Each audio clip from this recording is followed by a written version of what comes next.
¿Dónde estamos después de 160 años? ¿Cómo está nuestra iglesia? ¿Cuál es nuestro lugar en este momento de la historia? ¿Qué justifica que existamos? ¿Qué nos diferencia de las otras? Si es que hay algo que nos diferencia, obviamente. Así que vamos a empezar a eso. Voy a hacer una breve reseña de cómo fue que se organizó la iglesia. Y eso va a servirnos para introducirnos al tema de lleno. Bueno, todos sabemos, voy a dar por sentado, aquí estábamos un grupo de personas, tengo entendido que algunos acaban de unirse a la iglesia a través del bautismo, porque cuando estaba allá afuera, junto con el hermano Manuelito y el hermano Miguel Ángel, entraron varias personas que yo nunca he visto en mi vida. Y yo, ¿y quiénes son estos? Me dice, estos acaban de unir a la iglesia y ya, ahí empezó. Y yo, qué bonito, qué bueno, está bonitas.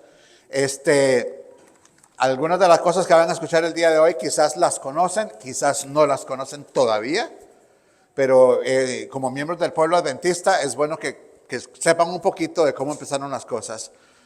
Todos sabemos, voy a dar por sentado que nuestra iglesia, que no es en sí una iglesia más, sino es la culminación del movimiento profético que está en la palabra de Dios en cuanto al fin del tiempo, en donde Dios empieza a redescubrir y desenterrar las verdades preciosas de su palabra que fueron enterradas en el lapso de tiempo que en la historia se conoce como la Edad Media. Fueron enterradas por el poder que estaba en ese momento gobernando el mundo, tanto política como religiosamente.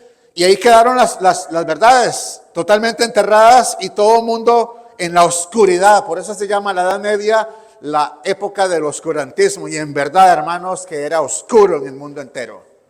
Porque no había luz, no había verdad. Fue cuando decidieron que solamente los que tenían título en teología o versados en hebreo y en griego podían leer la Biblia, si es que se les ocurría leer la Biblia. El pueblo entero, el mundo entero estaba en la oscuridad, en la ignorancia de la palabra de Dios. Y Dios empezó a desenterrar las verdades. Una a una, poquito a poquito. Dice la Biblia que la senda de los justos es como ¿la qué? La luz de la aurora que va en aumento hasta que llega a la plenitud del mediodía. Eso está en Proverbios 4:18. Hermanos, así es como Dios trabaja, tanto colectivamente con su pueblo, igualmente individual. Les voy a dar el ejemplo que ilustra eso y todos lo hemos escuchado. Imagínense que usted está en un cuarto totalmente oscuro, totalmente, no hay nada que indique luz. Y viene alguien y de repente, sin ton ni son, le abre la puerta de par en par. ¿Qué pasa con usted? Se enceguece. De la oscuridad a la luz, usted se enceguece. Usted no es capaz de ni siquiera discernirla, mucho menos de disfrutar esa luz que le están dando ahorita. Hermanos, Dios sabe que usted y yo no aguantamos que se nos dé toda la verdad de un solo tiro. Nadie es capaz de eso. Ni individualmente, ni como iglesia. Así que Dios, sabiendo que somos polvo y que necesitamos tiempo para asimilar las cosas, a través de la historia fue desenterrando sus verdades una tras una tras una. Así es como Dios trabaja y también con nosotros individualmente. Usted no recibe todos los estudios que necesita para bautizarse en un solo día, ¿verdad que no? No, se hace en un periodo de tiempo con un obrero bíblico bien entrenado en el asunto y ahí va poco a poco, porque ahí las verdades, ustedes, los que han recibido estudios bíblicos, saben que primero ponemos el fundamento y luego se van poniendo las otras doctrinas que van ya basándose en el fundamento para que usted se prepare, pues en este caso, para el bautismo. A través de los siglos, Dios empezó a desenterrar las verdades, empezó con los grandes reformadores, primero los pre-Lutero.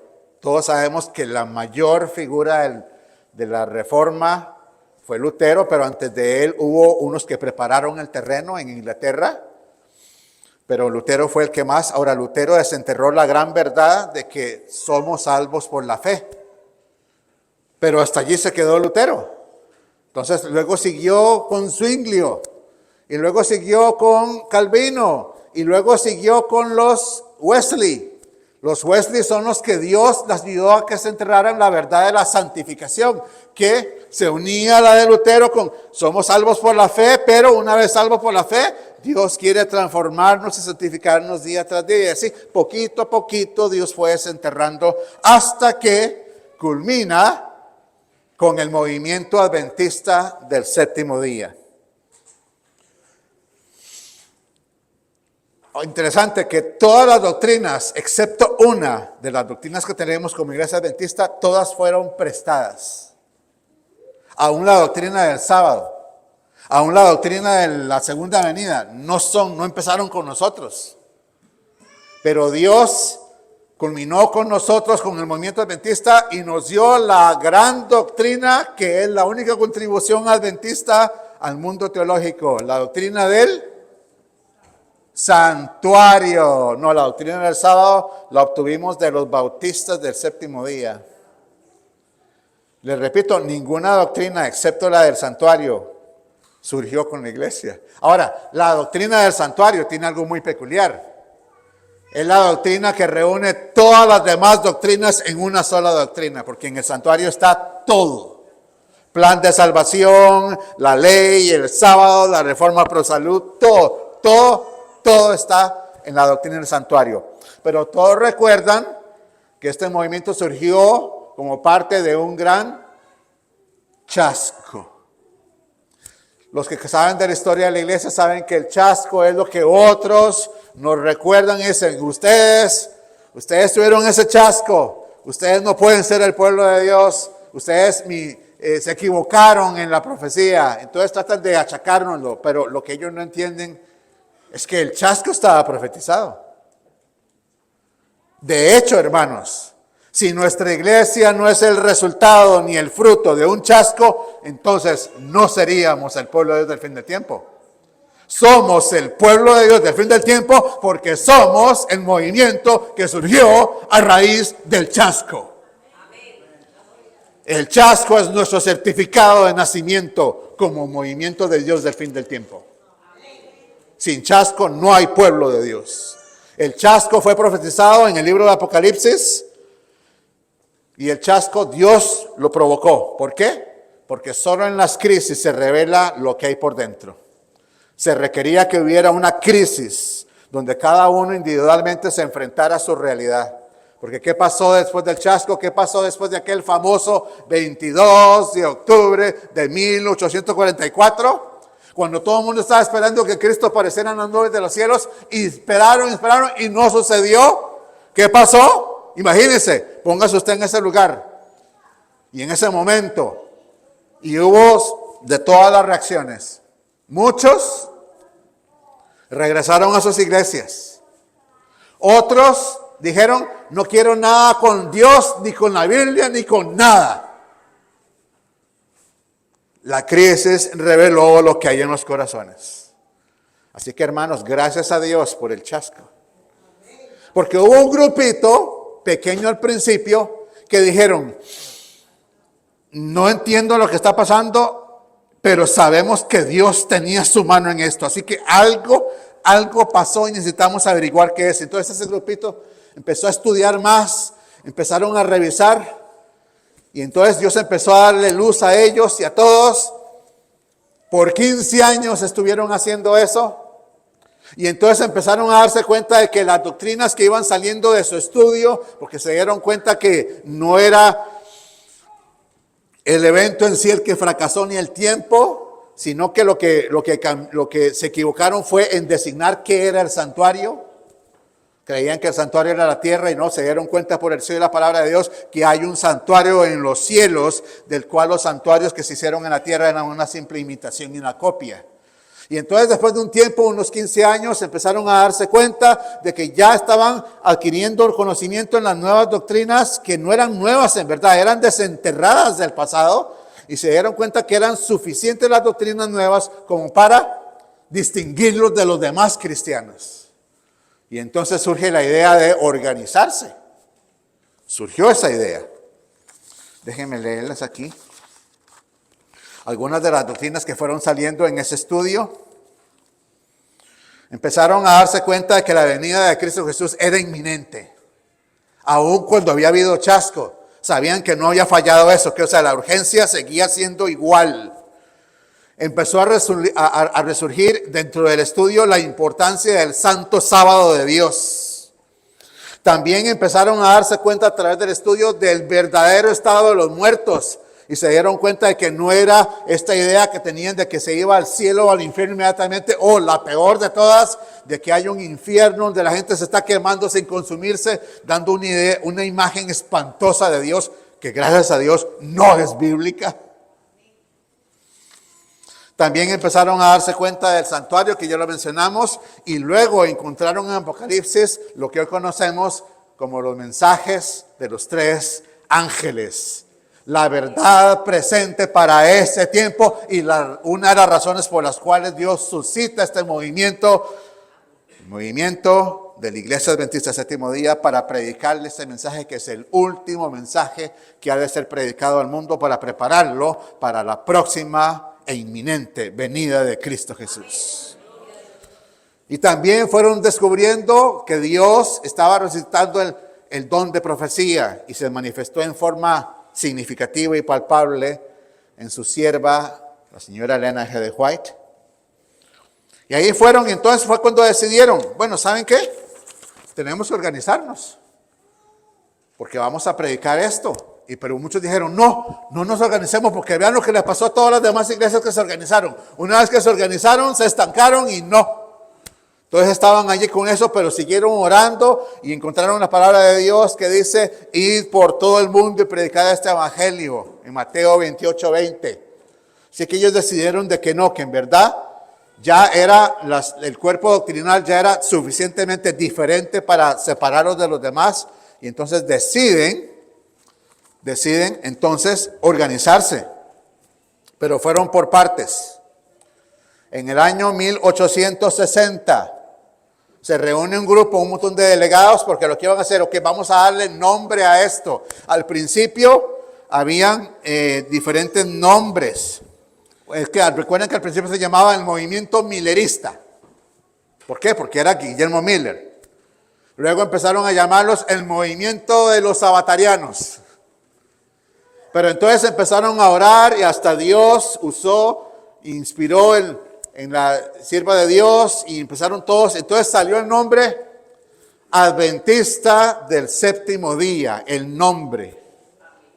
Entonces vean lo interesante. Y esto es un asunto ya cortito, breve, pero tiene que ver con este asunto. Ustedes saben que en el nombre de nuestra iglesia están las 3 preguntas más importantes que se han hecho los hombres a través de la historia contestadas. ¿Cuáles son esas 3 preguntas? Que por siglos de siglos los filósofos y los grandes pensadores de la historia de la humanidad se han hecho la pregunta y no han hallado la respuesta, pero están en nuestro nombre. Las 3 preguntas son: ¿de dónde venimos? ¿Hacia dónde vamos? ¿Qué estamos haciendo aquí? ¿De qué se trata esto? Esas son las 3 preguntas que los filósofos se han hecho toda la vida y toda la historia de la humanidad y están contestadas en el nombre de nuestra iglesia. Vean cómo están contestadas. Claro, recuerden que al principio no estaba en español, estaba en inglés. Seventh Day Adventist. Primero, ¿de dónde venimos? Seventh Day, séptimo día. El séptimo día, el Santo Sábado de Dios, es el monumento a la creación de Dios. Entonces nos dimos cuenta, no venimos de la evolución, venimos de la misma mano del Todopoderoso. No somos el resultado de un accidente espacial ni nuclear, no somos el resultado de una gran bomba, como lo dicen, the Big Bomb. No, y tampoco somos el resultado de que venimos de una serie de seres extraños, diminutos, que no tienen ni forma y que se fueron evolucionando y que luego aparecimos nosotros. No, Señor. No, eso no somos nosotros. Venimos de la misma mano del Dios infinito. Ahí está la primera. ¿Hacia dónde vamos? Adventistas, vamos hacia la Canaán celestial. Ahí es donde vamos a casa. Ese es nuestro verdadero hogar. ¿Y qué estamos haciendo aquí? Somos peregrinos en camino a la Canaán celestial. Aquí estamos ¿para qué? Para conocer a Dios. Esta es la vida eterna, que te conozcan a ti, el único Dios verdadero, y a Jesucristo, a quien has enviado. Y entonces estamos aquí para conocer a Dios, prepararnos para su venida, preparar a otros, y así tener un gran número de personas redimidas para el fin del tiempo, en la segunda venida de Cristo. Esas son las grandes 3 preguntas contestadas por la palabra de Dios. En el año 1863 se reúnen nuevamente, 21 de mayo de 63, y entonces ya decidieron organizarse y se llamó la Conferencia General de los Adventistas del Séptimo Día. Y se organizaron con este propósito, con el propósito de compartir un entendimiento más profundo de la Escritura, y no solamente prepararnos para la eternidad con Cristo, sino para vivir vidas más que abundantes aquí en la tierra y ahora en preparación para ese evento. Esa es la razón por la cual existimos. Pero aún así, hermanos, cabe la pregunta, después de 160 años, ¿qué ha pasado? ¿Todavía somos relevantes? ¿Todavía formamos parte importante dentro del mapa cultural, religioso, intelectual de este planeta, donde estamos todos aquí? ¿Somos una iglesia más o no? ¿Qué nos distingue de las demás? ¿Qué justifica que existamos? Muy bien, Dios responde a estas preguntas. Primero Juan 2:9, que fue la lectura bíblica.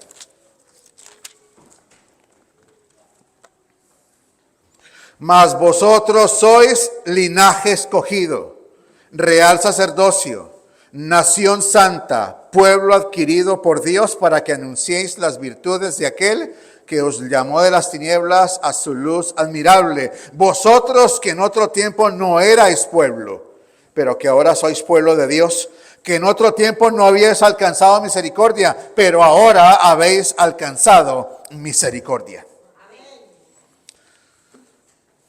Hermanos, podemos aplicar con confianza ese versículo a nosotros. Pero algunos dirán, bueno, ese versículo es muy amplio. Creo que cualquier iglesia cristiana podría agarrar ese versículo y decir, este versículo también me describe a mí. Bueno, hermanos, sí y no. Y vamos a decirles la gran diferencia entre nosotros y las demás iglesias cristianas. Las demás iglesias cristianas, como ustedes saben, son el resultado de estos movimientos de Dios a través de la historia de desenterrar sus verdades. El problema es que normalmente, y usted lo puede ver en la historia, no tenemos tiempo ahora, pero usted va a ver que cada vez que se redescubrió una verdad, surgió una iglesia de allí, y entonces llegó un momento donde se estancaron, hicieron un credo y se acabó el asunto. No permitieron más luz. Vean, por ejemplo, los luteranos. Dios utiliza al gran hombre Martín Lutero. Vino la gran verdad porque era el momento de desenterrar esa verdad. Somos salvos por la fe. Pero ¿qué pasó con los luteranos después de la dieta de Augsburg y de Worms? Llegaron, hicieron la famosa, el credo llamado el credo de Augsburgo, y ahí se quedaron y dijeron, esta es nuestra fe y de aquí no nos movemos. Y así fueron haciendo los demás, los calvinistas, y luego vinieron hasta los metodistas con los Wesley, y así iban haciendo credos, y cuando se hacían credos se quedaban allí. Hermanos, la gran diferencia es la siguiente. Estas iglesias predican parte de la verdad. El movimiento adventista predica toda la verdad de la Biblia, no solamente parte de ella. Por eso somos la culminación de este movimiento profético para el fin del tiempo. Y lo decimos, hermanos, no con orgullo espiritual. Dios nos libre de semejante barbaridad. ¿Recuerdan lo que Dios le dijo a Israel? Cuando Dios elige a Israel para que fuera la luz del mundo, y que Israel definitivamente a la larga pues no lo hizo, no entendió el plan de Dios, no entendió el propósito. Pero recuerdan cuando al principio en Deuteronomio viene Moisés y le dice, Israel, no creas que Dios te escogió porque eras la gran cosa.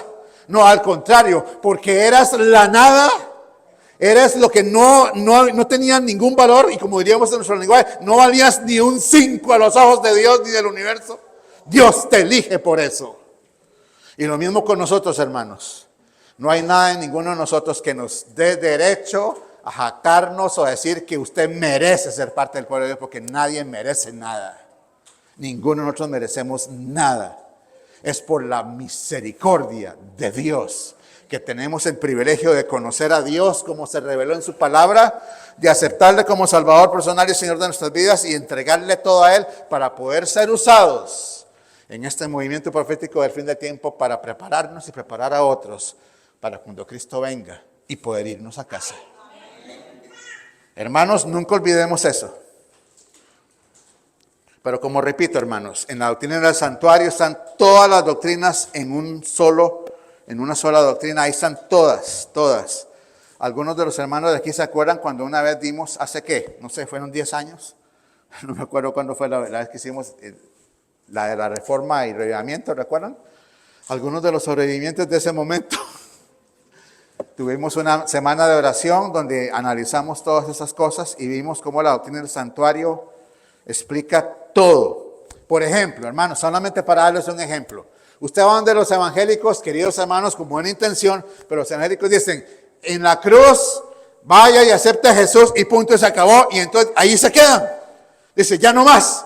La cruz, amén y ya. Jesús te ama, pero no, ¿y qué sigue? No, ellos te dicen, acepta a Jesucristo y vaya a una iglesia allí y que Dios me lo acompañe y me lo ayude. Pero cuando vamos al santuario, nos damos cuenta que aceptar a Cristo está en el primer mueble, el mueble del altar de sacrificio. Notan, es el primer mueble, pero hay otro mueble, que es el lavatorio, el lavabo. Y luego entramos al lugar santo y está la mesa de los panes, está el altar del incienso y está el candelabro. O sea, acepto a Cristo, soy justificado, estoy en el lavabo, soy bautizado y entonces entro al lugar santo que me santifica a diario con el poder del Espíritu Santo. Todo va junto. La cruz es el inicio de mi caminata con Dios. No es que todo acaba en la cruz. No, en la cruz empieza el plan de salvación. Y nos prepara, ¿para qué? Para que una vez que estamos en el lugar santo con la palabra de Dios, la oración y el poder del Espíritu, podamos estar delante del lugar santísimo, en la presencia de Dios, sin mancha y sin arruga, con el poder de Dios. Ese es el asunto. Es simplemente un ejemplo de donde la verdad incompleta está allí, pero Dios le ha dado a este pueblo la verdad total y completa de la palabra de Dios para el fin del tiempo. Dice así, en el tomo número 7 de los testimonios, dice así: los adventistas del séptimo día han sido elegidos por Dios como pueblo especial separado del mundo, con el gran instrumento de la verdad de Dios. Los ha sacado de la cantera del mundo y los ha relacionado consigo. Les ha encargado que proclamen al mundo la mayor suma de verdad que se haya confiado alguna vez a los seres mortales, las advertencias más solemnes y terribles que Dios haya enviado alguna vez a los hombres. El mensaje de los 3 ángeles. Dice aquí en la palabra de Dios, 1 Timoteo 3:15, que la iglesia es la columna y la defensa de la verdad. En la palabra de Dios, Dios nos ha dado todo lo que necesitamos saber para estar listos cuando Él venga por segunda vez. Ahora, un asunto muy importante, hermanos, dentro del concepto adventista. Dios, así como Israel, Dios no los dejó elegir cómo vivir, cómo adorar o cómo evangelizar, sino que les dio instrucciones específicas. Dios fue muy específico en cuanto a qué, vuelvo a repetirlo, cómo vivir, cómo adorar y cómo evangelizar. Y ya vamos a entrar dentro de un momento a qué importancia tiene eso en nuestro mundo actual. Hermanos, Dios nos ha dado a todos como pueblo de Dios instrucciones específicas en su Biblia. No crean que Dios gastó una gran porción en el libro de Levíticos y de Números, especificando con lujo de detalle cómo tenían que vestirse los sacerdotes y cómo tenían que hacer cada detalle en el servicio del santuario. No, ahí está para mostrarnos que con Dios las cosas se hacen bien hechas, bien organizadas y en serio. ¿Por qué? Porque son para Dios. Y cuando usted y yo venimos aquí a la casa de Dios, venimos con lo mejor que tenemos. A veces algunas personas vienen a la iglesia como si fuera un picnic. Dios no está diciendo que vengan todos así como mostrando y cosas de modas. No, pero traiga al templo de Dios lo mejor que tiene. ¿Por qué? Porque es para con Dios. Hermano, muchos dicen, no, es que Jesús es my buddy. Hermanos, respeto a Dios. Él podrá ser mi amigo, es mi salvador y todo, pero Él es Dios, yo soy su criatura. Respeto a la majestad del universo. Amén. Respeto a Dios. Reverencia al santo nombre de Dios. Dice que los ángeles ocultan sus rostros cuando están cerca de la presencia divina. Si ellos, los ángeles, lo hacen, y usted y yo nos tomamos la libertad de ser irreverentes e insultar el nombre de Dios, señores, no señor. No señor. De Dios nadie se burla. No señores. Muy bien. Vuelvo a repetir, el chasco fue nuestro certificado de nacimiento. Así que sin chasco no hay pueblo de Dios. Y eso está clarito. Muy bien. A Satanás no le gusta que usted y yo ocupemos tiempo estudiando este libro. Él no. Así que Satanás va a inventar 50,000 cosas para que usted se distraiga y no ocupe tiempo con esto. Un día yo estaba hablando con un hermano y me dijo que no tiene tiempo para estudiar su Biblia. Y yo, perdón. Vean, hay una regla en la vida de todo mundo. Siempre tendrás tiempo para lo que te gusta. Es una regla, no falla. Analícela.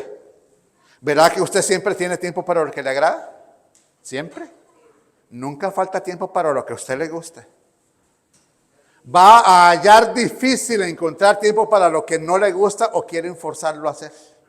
Como la tarea de la escuela y del colegio, ¿verdad, queridos alumnos? ¿O me equivoco? Ay, estoy tocando una parte delicada. Perdón. No es perdón.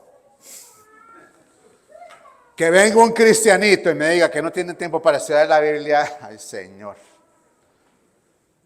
Ya, eso es una... ¿Qué vamos a hacer? Vamos a usar una palabra... Eso es una aberración.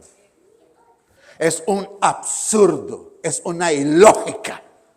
¿Cómo es posible que usted que se presenta y profesa ser cristiano no tenga por lo menos una hora diaria a solas con Dios, con su palabra y en oración? Una sola hora de las 24 horas. No hay excusa, querido hermano, para que usted pase un solo día sin estar en comunión con su Padre y con Cristo. No hay excusa. En mi vida he trabajado en muchas cosas de consejería, en Pensilvania, en Florida, aquí en Illinois, así que muchas veces llegué a casas donde tenía que lidiar con hispanos y me decía, pasa rapidito, pero estoy terminando. ¿Y qué estaba terminando? ¿De ver qué? La novela.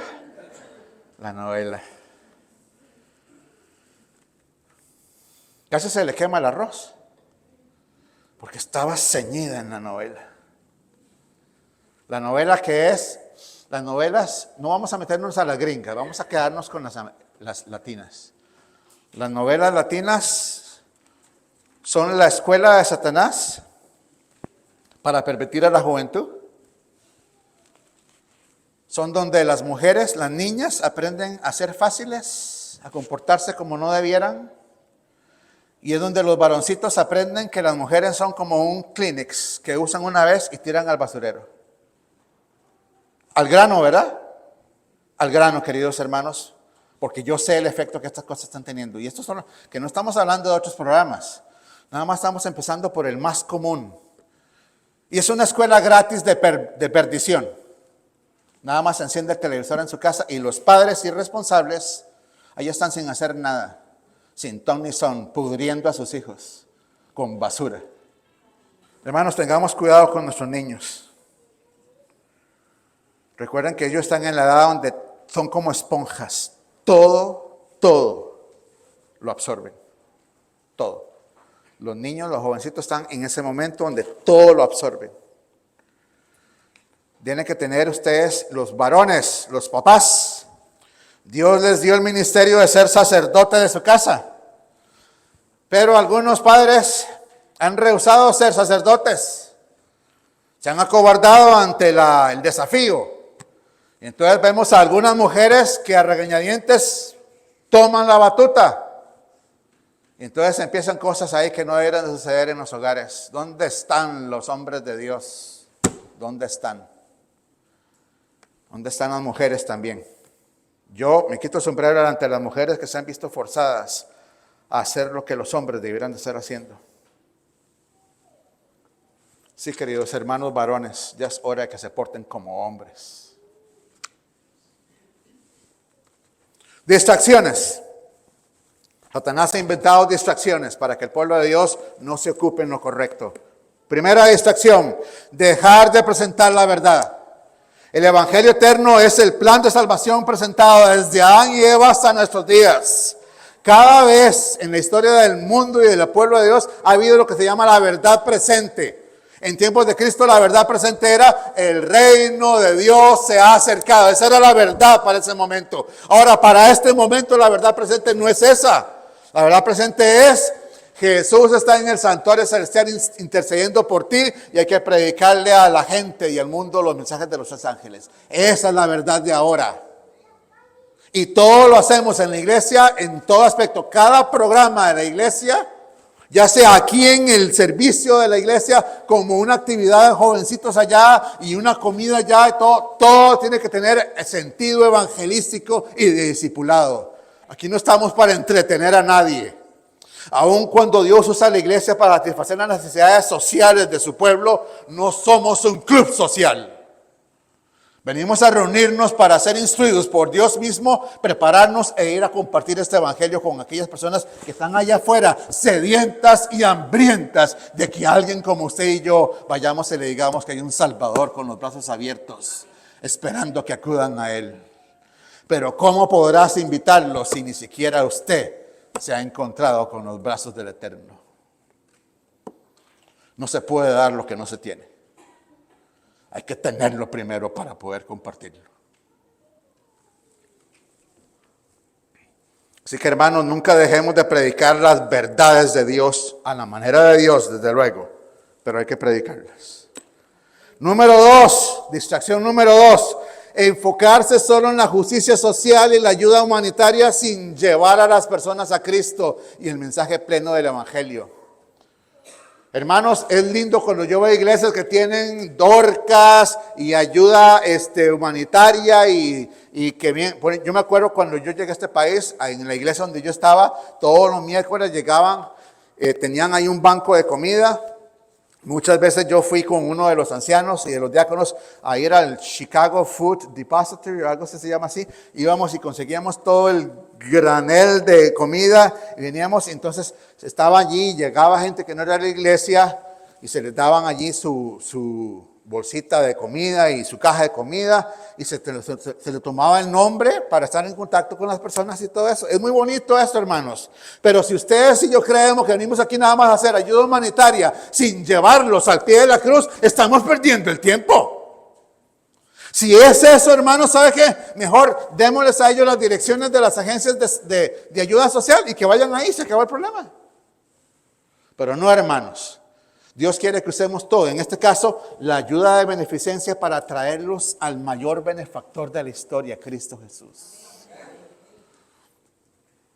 La Biblia está repleta de promesas y de la labor que tiene que hacer su pueblo en Miqueas 6, Isaías 58 y Santiago, donde enfatiza la ayuda que deberíamos ofrecer a los demás. Jesús mismo, queridos hermanos, analicen sus milagros, analicen cada encuentro que Cristo tuvo con las personas. ¿Qué hacía Cristo después de sanarlos? Les decía, ok, ahora está sano, vaya ahí, que Dios me lo bendiga. No, Señor. Después de sanarlos, después de hacer el asunto, le decía, tus pecados te son perdonados, o le decía a ella, ni yo te condeno. Vete y qué, y no peques más. Toda acción de Cristo tenía un objetivo, que era alcanzar el corazón y el alma de la persona. Tenemos que hacer esa obra, hermanos, porque ahora usted y yo somos en lugar de Cristo para las personas necesitadas y sedientas del amor de Dios. Dice aquí, Jesús mismo hizo buenas obras, pero su misión fue no solo aliviar el sufrimiento, sino salvar a la raza humana. Él vivió su religión mostrando amor y compasión dentro del contexto de su misión. Es importante ayudar a las personas en las necesidades temporales, pero no podemos detenernos allí. Tenemos que llevar a las personas a los pies de la cruz y la totalidad del mensaje de la palabra de Dios. Hermanos, si invirtiéramos los papeles, ¿a usted le gustaría que alguien que conoce esta verdad fuera donde usted y la compartiera con usted, verdad? ¿Verdad que sí? Pues hermanos, hagámoslo. Quizás usted sea la única manera de alcanzar algunos corazones que de otra manera no pueden ser alcanzados. Nos falta ponernos en las manos de Dios. Número 3, distracción número 3. Ya es hora, hermanos, que dejemos de imitar a otras denominaciones en la liturgia, la música y los métodos de crecimiento. No hay nada que imitarles a ellos. Absolutamente nada. Tenemos todo lo que se necesita aquí en la palabra de Dios. Ya es hora que los adventistas debemos de ser monitos imitando las cosas que no hay que imitar. Ya es hora que pongamos los puntos sobre las íes. No hay razón. Hermanos, aun cuando tienen la buena intención y empiezan muy bonito, cuando empiezan a dar el plan de salvación, como se quedan en la cruz y no siguen, es un mensaje incompleto de salvación. Pero Dios nos ha dado el mensaje de salvación completo aquí en la palabra de Dios, para compartirlo con las personas que lo necesitan. Así que, hermanos, si usted quiere imitar algo de estas iglesias evangélicas, imite su fervor y su pasión. Pero añádele ahora la palabra de Dios completa y total. Y recuerden, hermanos, si estamos estudiando en la escuela sabática, que la mayoría de estas personas, recuerden dos cosas. Todavía son muchos de ellos pueblo de Dios, que usted y yo tenemos que ir y decirles, salid de ella, pueblo mío. Hay que ir y llamarlos.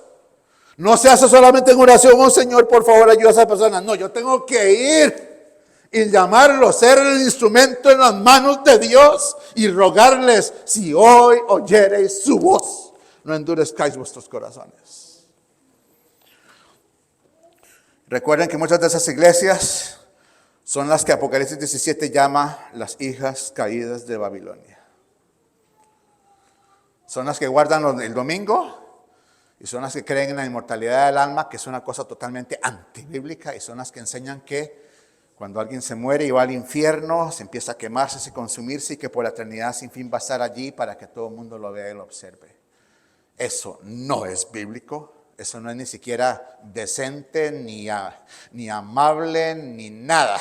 Eso es la misma mente de Satanás, impregnando a la gente de sus pensamientos.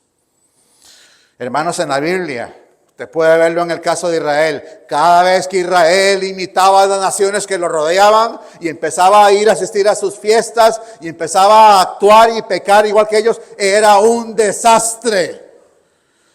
Nunca fue seguro imitar a los pueblos que estaban alrededor de Israel. Hermanos, ¿qué es lo que nos motiva a adoptar el estilo de oración y los métodos de crecimiento en las iglesias que la Biblia describe como Babilonia? No, Señor, no hay nada que imitarles. Más bien, déjenme leerles un párrafo de la sierva de Dios que en verdad dice cómo se hacen las cosas. Ministerio Curación 102 dice así. Vean que corto, al grano y al punto.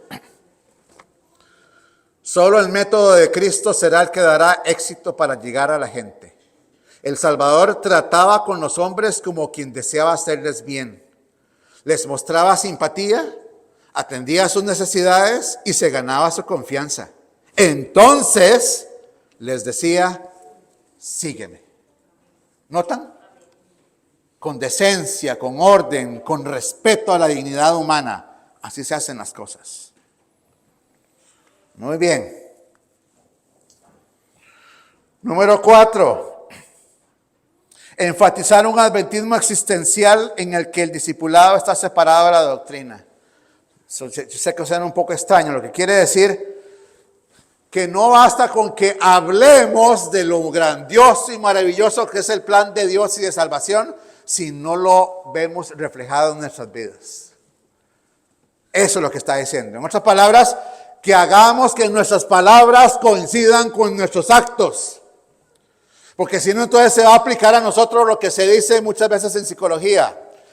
Recuerdan, algunos de ustedes saben que yo trabajé en la unidad de salud mental por más de 10 años. Fui consejero de salud mental, así que sé de lo que estoy hablando.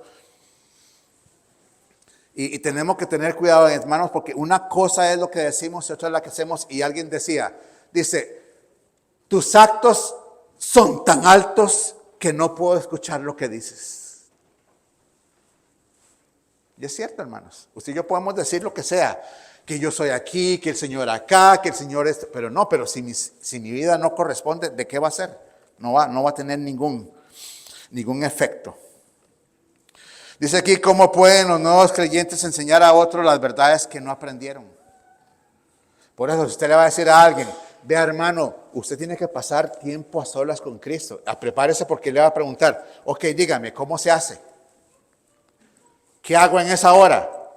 ¿Cómo empiezo? ¿Qué abro mi Biblia y qué? ¿Qué sigue? Dígame cómo se hace. Muéstremelo, ¿cómo lo hago?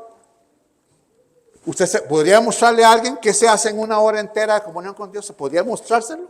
Ojalá que sí. Ojalá que sí. Cuando la predicación deja de ser profética, doctrinal y cristocéntrica y está basada solo en la gracia y nada más, lleva a una conformidad y satisfacción personales en las que el reavivamiento auténtico se torna imposible. Oiga, un evangelio de la gracia, solo gracia y nada más, produce liberalismo.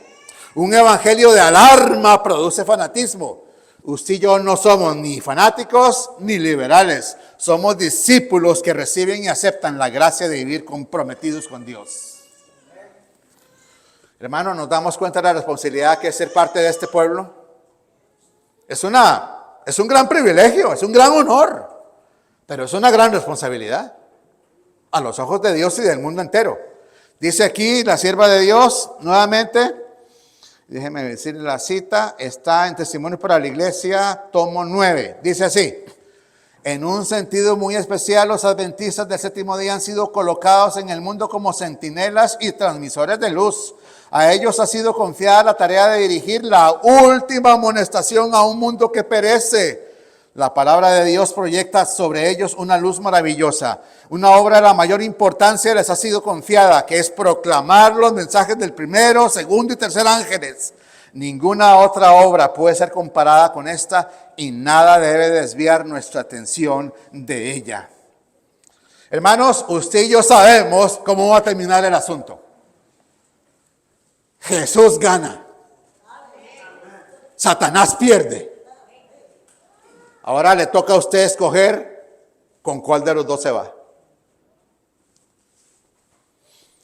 Saben, cuando me pongo a pensar en el fin del tiempo, me he puesto a pensar y digo, wow, al fin del tiempo el justo va a sufrir.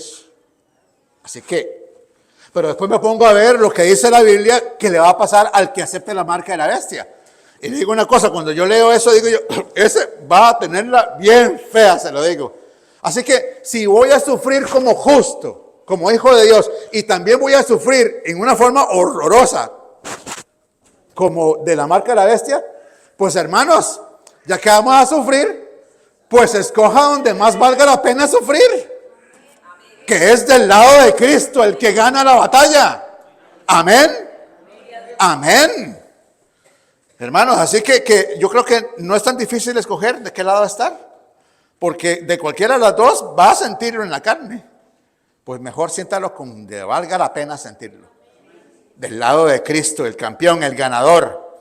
Una última generación permanecerá firme y amará tanto al Señor que le obedecerá. ¿Oyó eso? Amará tanto al Señor que le obedecerá. De acuerdo a la palabra de Dios, queridos hermanos, la mayor evidencia de conversión en la palabra de Dios, en la vida de cualquier persona, no es que cuando usted acepta a Cristo, usted sintió una cosa extraña en su cuerpo, una electricidad, y que usted sintió el revuelo de las emociones. Esa no es una evidencia de conversión.